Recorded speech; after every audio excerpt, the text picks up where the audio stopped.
안녕하세요. 이번 시간에는 왜 내 실력보다 어려운 코드를 짜거나 기술을 다뤄야 하는지 좀 다른 측면에서 이제 개발 외적인 측면에서 좀 우리 이게 도파민 또는 이런 어떤 호르몬적인 측면에서 이제 한번 얘기를 해보도록 하겠습니다. NRMK라는 교수님이 있어요. 스탠포드 교수이자 연구자시고요. 우리한테는 되게 익숙한 책, 아까 익숙하다기보다는 좀 이렇게 되게 신박한 책 있잖아요. 예, 그 도파미네이션이라고 하는 요 책 되게 많이 보셨을 거예요. 저도 집에 있는데 되게 흥미롭게 봤거든요. 이 책을 쓰신 분이 결론부터 좀 얘기를 하자면 어려운 기술을 그러니까 어려운 기술이 아니고 어려운 걸 해야 된다고 얘기를 하세요. 요즘 가장 큰 문제가 뭐냐면 이제 쇼폼도 쇼폼인데 전반적으로 도파민을 너무 쉽게 나오게 하는 그런 시대가 돼버렸잖아요. 그래서 근데 이게 너무 재밌기도 하고 우리가 남들 다 보는데 우리가 쇼폼을 안 볼 수는 없어. 그러면 여기서 우리가 애초에 디지털 디톡스가 가능하다면 사실은 뭘 해도 상관이 없다라고 생각을 하지만 문제는 디지털 디톡스가 안 되니까. 그럼 이렇게 할 때 어떻게 해야 될까? 그런 질문을 항상 했는데 에나렌키 교수님은 어려운 걸 하라고 말씀을 하셨어요. 그러니까 그 얘기는 뭐냐면 우리가 할 수 있는 선보다 높은 난이도의 무언가를 하라는 건데 문제는 잘 생각해 보면 다른 분야는 몰라도 우리 같은 경우는 그게 할만하다는 거죠. 우리 어려운 기술을. 그래서 얼마든지 난이도를 높일 수가 있기 때문에 자기 수준은 자기가 어느 정도 아니까 내가 딱 봤을 때 어려우면 그냥 내 수준에 어려운 거죠 뭐. 근데 왜 이런 얘기를 하시나 봤더니 생쥐의 도파민 수용체가 제대로 동작하지 않게 해서 도파민 레벨을 낮췄대요. 그랬더니 눈앞에 가까운 거리에 먹이를 줘도 먹지 않고 그냥 굶어 죽게 됐대요. 그러면 이 상황에서 먹이를 입 앞에 갖다 줬을 때는 먹었냐 안 먹었냐를 테스트를 해봤더니 먹이를 입에 갖다 주니까 먹더라 이거예요. 도파민이라는 의욕을 주는 호르몬이 부족해졌다 이거를 알 수 있는 실험이었던 거죠. 그러니까 내 앞에 있는 바로 앞에 있는 그 무언가는 귀찮아서 먹기 싫은 거야. 근데 우리가 이런 의욕이 없고 우울감이 생기고 이런 게 사실 굉장히 비슷하잖아요. 여러분들이 우울감이 있거나 또는 무기력하고 우울한 것 같진 않은데 이상하게 무기력하고 왜 이렇게 힘들지? 그냥 집에서 계속 누워가지고 이렇게 그 스마트폰만 보고 있고 이런 게 점점 나를 퇴화시킨다는 거죠. 너무나 쉽게 도파민을 얻으니까. 그래서 사실 이런 쇼폼이 있기 전에 저 옛날에 살았을 때를 비교를 해보면 무언가 내가 도파민을 얻기 위해서는 무언가 개빡셌어요. 예를 들면 하다못해 친구들이랑 술래잡기를 해도 내가 잘 숨어야 돼. 열심히 달려가서 잘 숨어야 되고, 그리고 술래가 내 옆을 지나갈 때 긴장하면서 안 걸리게 꼭꼭 이렇게 숨어 있고, 그러다가 술래 몰래 내가 딱 가서 땡 딱 쳤을 때 그런 어떤 그 희열감, 그러니까 뭔가 이걸 얻기 위해서 해야 되는 어떤 행위들이 굉장히 어려웠다는 거죠. 근데 지금은 너무나 재밌고 너무나 편집도 잘하고 너무나 막 자극적인 컨텐츠들이 너무나 쉽게 충족된다는 거죠. 그래서 점점 뇌는 퇴화되고 있다라는 게 가장 큰 문제예요. 이거는 제가 예전에 말한 팝콘 브레인 현상도 똑같은 거죠. 머릿속에 도파민이 팡팡 터지는, 결국엔 다 연결되어 있어요. 이거 에나렌키 교수님도 그렇고 앤드류 오버만 교수님도 에나렌키 교수님의 연구를 굉장히 많이 참고를 합니다. 결국엔 도파민 쪽에서 굉장한 전문가시라는 거죠. 그래서 현대사회의 문제는 기술 발전으로 도파민 보상을 손가락으로 너무 쉽게 받는 게 이게 문제다 결국에는. 그래서 우리는 졸라 어려운 걸 하고 좀 어려운 거 하면 좀 고통이 생기죠. 뇌의 입장에선 이렇게 복잡한 거에도 왜 그래 안 그랬잖아, 너무나 쉽게 호르몬 분비시키다가 왜 그러냐 이렇게 보여지는 거죠. 우리가 마약 같은 거를 보더라도 이 도파민은 도파민 항상성이 항상 있기 때문에 그 마약을 했을 때 진짜 위험한 이유가 엄청난 무기력과 의욕 상실을 같이 가져오게 만드는 게 제일 큰 문제예요. 도파민을 너무 많이 분비시키니까 이게 맛이 가는 거죠. 사람이 맛이 가면 어떻게 되죠? 너무나 희열감, 엄청난 도파민 분비로 엄청난 희열감이 막 있고, 그럼 막 그 약을 했을 때 뭐 보면은 사람들 막 세상 모든 거를 다 가질 것 같고 막 이런 얘기를 하는 사람도 있어요. 저 같은 경우는 해외에서 이게 어떤 약에 한해서는 이게 뭐 그 뭐지 그런 어떤 합법인 데가 꽤 있어요. 생각보다 합법인 곳이 꽤 있고, 그래서 막 그런 곳에서 해본 친구들 얘기를 들어보고, 그리고 뭐 실제로 해봤던 미국에서 막 그렇게 하고 뭐 걸리지 않은 게 신기할 정도로 미국에 몰래 찔러 넣을까 아무튼 그런 친구들의 얘기를 들어봤을 때 굉장히 뭐든 다 해낼 것 같은, 이런 뭐 약에 따라 다르겠지만 뭐 그런 느낌이 든대요. 그러다가 이제 약 기운이 빠지면 어떻게 돼요? 도파민 항상성, 이게 무너진 거죠. 도파민을 수용하는 수용체가 무너지다 보니까 결과적으로 이제 무기력해지고 의욕이 없어지는 거죠. 그래서 되게 우리 몸이 그래서 이 밸런스, 제가 제일 세상을 사는데 제일 중요하게 생각하는 게 밸런스거든요. 내가 너무 게을러도 안 되고, 그렇다고 해서 내가 너무 과로를 해서도 안 되고, 이런 상황에서 내가 시간을 좀 적재적소로 잘 쓰면 이 모든 건 밸런스를 잡을 수가 있거든요. 저도 그게 잘 안 되고 게을러서 항상 아쉬웠는데, 이런 과학적인 이런 결과 나오면 나도 바뀌어야 되겠다는 생각을 굉장히 많이 하는 거죠. 그래서 요즘은 생활 습관이, 예전에는 아침에 일어나면 이제 한두 시간 정도는 그냥 누워있거나 이런 경우 되게 많았거든요. 잠 깨야 된다면서. 근데 요즘은 그렇지 않습니다. 이제 과학적으로 아침에 일어나서 햇빛을 보려고 하고, 그리고 무조건 아침에 일어나면 30분 내에는 일어나서 어디 나가는 것 같아요, 요즘은. 햇빛을 보러 오려고. 그냥 뭐 동네 산책을 하든 뭐 그런 식으로도 하고, 그 좀 어려운 기술을 좀 하고 있죠. 근데 팀노바에서도 옛날부터 전통적으로 좀 어려운 기술을 10년 전부터 많이 시켰어요. 그때는 잘 몰랐어요. 근데 저도. 이게 왜, 그러니까 그때는 어떤 생각이었냐면 이 친구들이 어디까지 소화할까 되게 궁금했거든요. 그리고 가능하면 어려운 기술이 돈이 많이 되니까.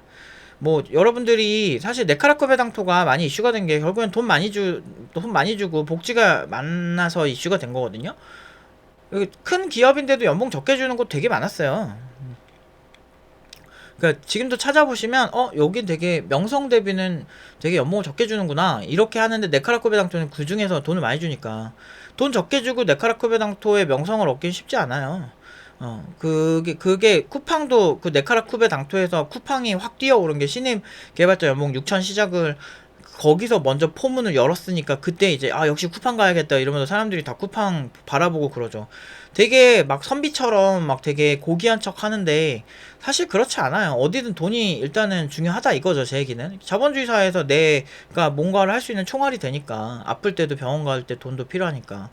그러니까 그런 거에서 저는 항상 중소기업에서 그러니까 중소기업에서 딜을 하기가 더 좋아요. 어려운 기술, 특히나 그 기업에서 원하는 기술인데 개발자가 많이 없을 경우 굉장히 딜을 하기 좋기 때문에 어려운 기술을 많이 시켰죠. 그래서 어디까지 하나 계속 이렇게 지켜봤어요. 근데 학생들이 신기하게도 그 기술을 잘 따라오는 거예요, 생각보다. 그래서 점점 레벨을 높이고, 그리고 저희가 처음 시작할 때만 해도 과정이 1년이 채 안 됐거든요. 근데 그때 할 수 있는 연봉은 뭐 3,500? 뭐 3,000대 초반에서 중반 정도였어요. 그 당시에 2,000대가 신입개발자 일반적일 때. 조금 나은 수준이었는데, 연봉이.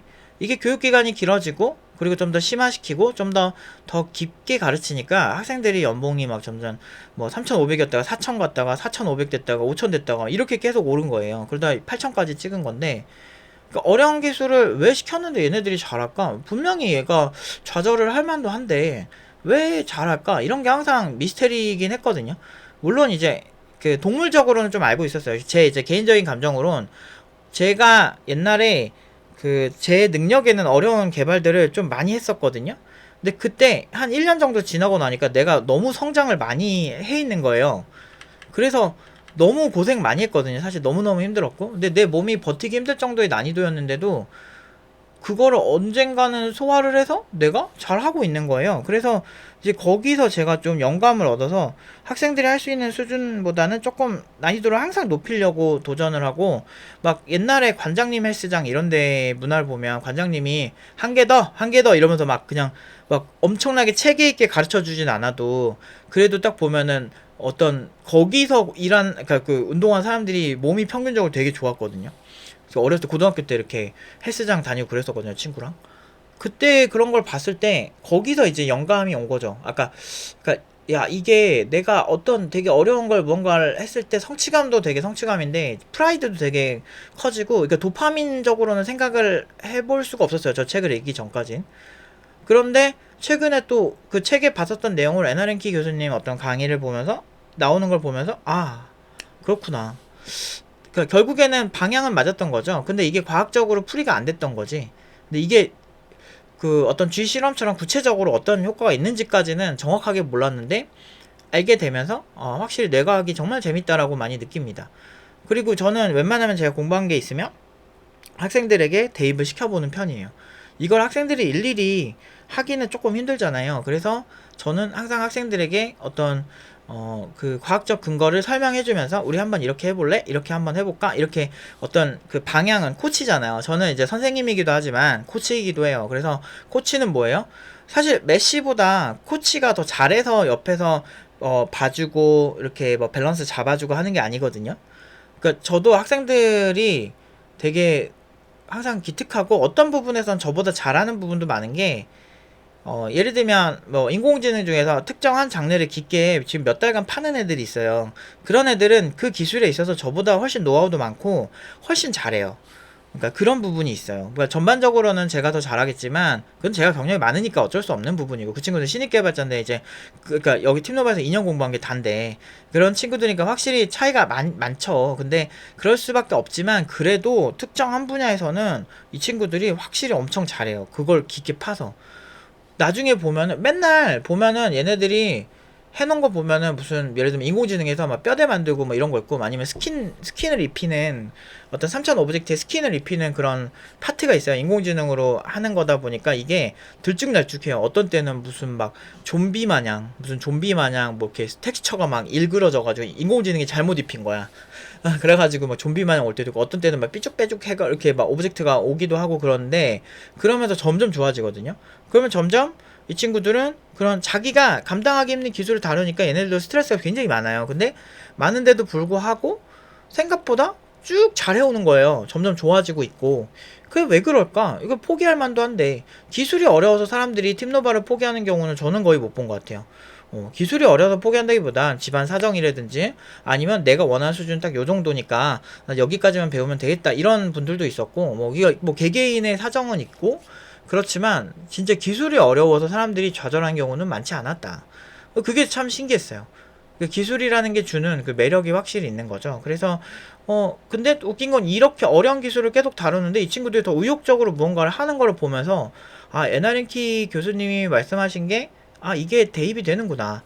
아, 참, 제가 뇌과학을 공부하는 이유 중 하나거든요. 너무 재밌고, 그리고 실제 학생들이 그렇게 잘 해줬을 때 이 친구들 잠재 능력이 더 뛰어난 거죠. 그러니까 이 친구들 의욕이나 뽕이 더 차는 거죠. 가끔 한 번씩 너무 지쳤습니다 하는 친구들이 있긴 해요. 그럴 때는 뭐 한 주 쉬는 경우도 있긴 한데 보편적으로 그렇게 많이 쉬진 않아요. 그리고 그렇게 지쳤다고 하는 친구들 보면 제가 봤을 때는 에나랭키님 이론으로 봤을 때 유난히 계속 쉬는 애들 있거든요.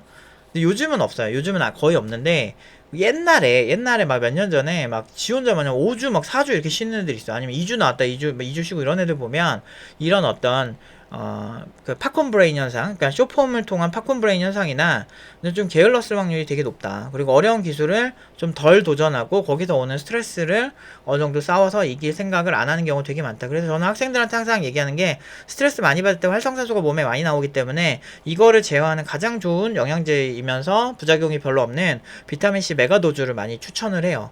그래서 비타민C 메가도스를 하면 상대적으로 이제 우리 같이 스트레스 많고 머리 많이 쓴 사람들은 도움을 좀 많이 받지 않을까 지금도 항상 생각하고, 저는 지금 한 4년차 하고 있는데 딱히 뭐 부작용 없이 굉장히 좀 의욕적으로 살 수 있게 도움을 주긴 합니다. 근데 어쨌든 저도 아침에 일어났을 때 확실히 이런 쇼폼 같은 거 진짜 위험하다고 느끼고, 가능하면은 스마트폰을 좀 적게 보려고 인위적으로 노력을 하고 있어요. 좀 산책을 많이 하고 오프라인으로 좀 무언가를 하는 걸 오프라인 쪽으로 많이 돌리려고 노력을 하고 있습니다.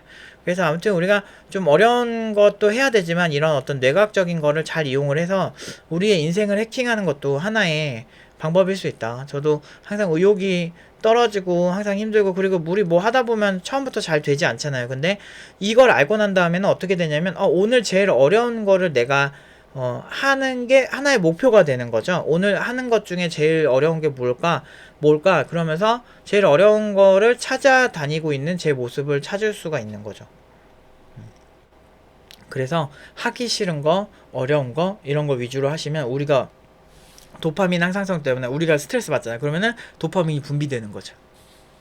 그러면 운동하면 몸도 건강해지고 되게 힘들죠. 하는 동안 힘들지만 대신에 하고 났을 때 뿌듯하고 기분 좋고, 아, 오늘 좀 뭔가 해낸 것 같아, 이런 느낌이 들어요. 그래서 평소보다 좀 운동을 더 많이 하려고 하고 있고요. 그리고 좀 오늘 제일 어려운 거 리스트업, 아침에 일어나자마자 리스트업하고 그 어려운 거부터 조금이라도 해보려고 합니다. 한 번에 막 5시간 이렇게 코딩하려고 하면 힘들어서 못해요. 한두 시간 그 정도 일단 하고 밥 먹고 그렇게 하려고 이제 노력을 하는 게 좋을 것 같다. 그리고 옛날부터 얘기하잖아요. 저는 항상 막 이렇게 열심히 해야 되고 막 그 왕도는 없고 무슨 뭐 재능충 뭐 이런 사람들 보면 제가 봤을 땐 재능이 없어서 못하기보다는 뭐 코딩은 재능이 전부예요 이렇게 얘기하는 사람들 보면 제가 봤을 때는 이런 어떤 제일 어려운 거부터 잘 하시지 않아서 더 할 수 있는데 못한 게 아닐까 싶어요. 왜냐면 팀노바 정말 재능 없는, 정말 일반적으로 얘는 공부 학교 다닐 때 졸라 못했겠다 하는 친구들 진짜 많이 오거든. 기본적인 상식도 없고. 근데 문제는 그런 친구들도 정말 나중에 이런 어려운 거를 한 땀 한 땀 자기가 할 수 있는 선에서 좀 어려운 거 이런 걸 한 땀 한 땀 잘 하다 보니까 잘 하더라고요. 팀노바에서는 이제 코치해주는 선생님이나 파트장님들이나 그리고 이제 그 팀장님들이 이 친구가 할 수 있는 난이도인지 다 봐줘요. 독학하시는 분은 그게 없죠. 그렇기 때문에 그러니까 이런 전문적인 코치가 있는 곳에서는 그 코멘트를 좀 많이 들으세요. 잘하는 분들한테. 근데 코치가 없는 상황이면 내가 하면서 아 이거는 좀 너무너무 어렵다. 내가 할 수 있는 난이도를 좀 이렇게 좀 했다가도 살짝살짝 간을 보면서 내가 할 수 있는 난이도인지 아닌지 좀 간 보는 게 사실 중요해요. 그래서 그런 거에서 교육기관에 그러니까 어떤 그 일정 수준 이상의 돈을 똑같이 받으려고 해도 독학이 좀 더 오래 걸리는 이유가 거기 있어요. 하지만 불가능하지 않아요. 제가 진짜 말도 안 되는 거 다 시켜봤는데 그거 소화하는 거 보면 기가 찼던 경우 진짜 많았거든요. 물론 졸라 더 어려운 게 있어요. 있긴 한데 그래도 이 정도는 국내에 있는 웬만한 경력자도 진짜 하기 힘든 난이도고 나도 하면서 진짜 막 피똥 쌀만한 그런 일들 되게 많거든요. 개발업계 졸라 어려운 거 많아요. 진짜 미친듯이 어려운 거 많고 미친놈들 많아 있죠. 근데 문제는 그 정도 레벨까지는 아니더라도 내가 하면서 되게 힘들었던 거 시켜도 소화하는 친구들이 있어요. 정말 무섭습니다. 그러면서 그 친구들이 의욕이 사라지면 말도 안 해. 근데 처음에는 이걸 어떻게 해? 이렇게 하다가 나중에는 잘하는 거 보면은 와 진짜 이게 확실히 그래서 잘했구나를 이제 뭐 이거 한 2, 3년 전에 보긴 했는데 어, 그래서 잘했구나 이거를 좀 느낍니다. 그래서 아무튼 이런 뇌과학적인 거를 우리가 잘 이용해서 좀 더 잘 해봅시다. 오늘은 여기까지 하도록 하겠습니다.